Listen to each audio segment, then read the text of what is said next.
une flamme.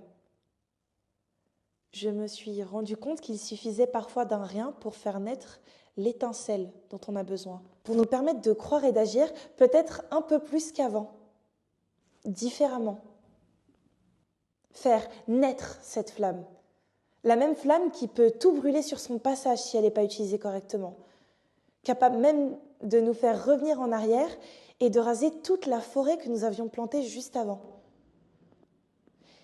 Les réseaux sociaux et plus globalement les médias peuvent être dangereux. One for all. Un matin, en me réveillant, je me suis souvenu avoir entendu parler d'une fusillade à Clémenceau. Flippant. Pourtant, la veille, j'avais déjà entendu qu'un chef d'État voulait prendre le contrôle d'un pays dont il n'est même pas le président. Super flippant. Les infos s'enchaînent. Et il est parfois difficile de rester optimiste, de ne pas se perdre dans tout ce que l'on voit, tout ce que l'on dit, tout ce que l'on entend. Le sentiment d'impuissance est d'autant plus grand que l'on veut constamment nous faire croire que dans ce monde, on n'a aucun pouvoir. そうさ。あの場の誰でもない。小心者で無個性の君だったから。私は動かされた。Que tout se passe trop vite et trop loin de chez nous. 考えるより先に体が動いていたと。C'est à se demander si les médias cherchent à nous faire voir la vérité ou ce qu'ils voudraient qu'elle soit dans leur réalité. Mais je me rappelle bien des paroles d'un journaliste qui m'avait parlé de l'importance de bien s'informer. Les réseaux peuvent être dangereux. Il faut se poser les bonnes questions pour bien les utiliser. Avec qui je partage mon temps ? Qui m'inspire à tenter ? Qui sont mes amis ? Moi, j'aimerais qu'ils me poussent à aller de l'avant. Que nous alimentions nos flammes les uns les autres, que cette chaîne d'humains que nous formions soit saine et bienveillante.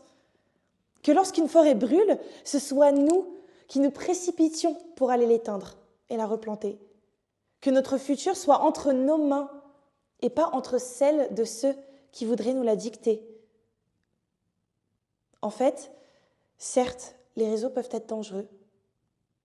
Pourtant, je suis quasiment sûre d'avoir entendu avant-hier qu'un pays a réussi à se libérer d'un dictateur après 13 ans de guerre civile. Impressionnant, non ? Que plein de voisins se sont réunis pendant toute une nuit pour rechercher une jeune fille qui avait disparu la veille. Super inspirant. Quelques individus pour faire toute la différence. Un courageux peut en soulever des milliers. Ce serait pas ça, être un super-héros ? Essayez avec notre humanité et nos émotions pour nous guider. Ne pas suivre simplement le côté de la pièce que l'on veut nous montrer à la télé. Oser s'exprimer face à l'injustice. Parler, manifester. S'engager dans ce qui nous tient à cœur aussi. Le cinéma pour certains, la politique pour d'autres, le dessin, le chant. À travers les arts, c'est nos cœurs qui parlent. S'éduquer. Bref, ne pas croire que nos capacités sont limitées. S'engager dans et avec nos réseaux pour la majorité. Défendre une personne qui se fait harceler ou simplement parler à celui qui a besoin d'entendre un « ça va aller ». En fait, en grandissant, j'ai compris. Pour faire une différence, il n'y a pas besoin de sauver des vies. Parfois, essayer d'aider le cœur des gens, ça suffit. Du pouvoir, on en a tous. Faire la différence. C'est ce qui m'a fait aimer cet extrait. 君はヒーローになれる。